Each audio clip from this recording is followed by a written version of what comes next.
ஏதாவது ஒரு செயலை செய்யப் போகிறோம். அந்த செயலில் எந்தவித தடைகளும் வரக்கூடாது.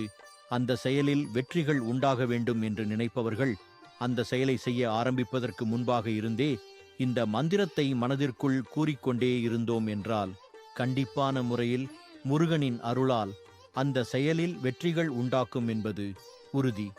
இந்த மந்திர வழிபாட்டை இந்த இடத்தில்தான் கூற வேண்டும், இந்த இடத்தில் கூறக்கூடாது என்ற எந்த நிபந்தனையும் கிடையாது. இவ்வளவு நேரம் இத்தனை முறைதான் கூற வேண்டும் என்ற நிபந்தனையும் கிடையாது. எங்கு நமக்கு முருகனின் அருள் வேண்டும் என்று நினைக்கிறோமோ அங்கு இந்த மந்திரத்தை நாம் கூறலாம். முழுமனதோடு முருகப்பெருமானை நினைத்து இந்த மந்திரத்தை நாம் கூறினோம் என்றால் முருகனின் அருளால் நம்முடைய வாழ்க்கையில் இருக்கக்கூடிய தடைகள் தவிடுபொடி ஆகும் என்று கூறப்படுகிறது. மந்திரம் என்னவென்றால் ஓம் ஐம் சம் சரவணபவாய நமக. எளிமையான இந்த மந்திரத்தை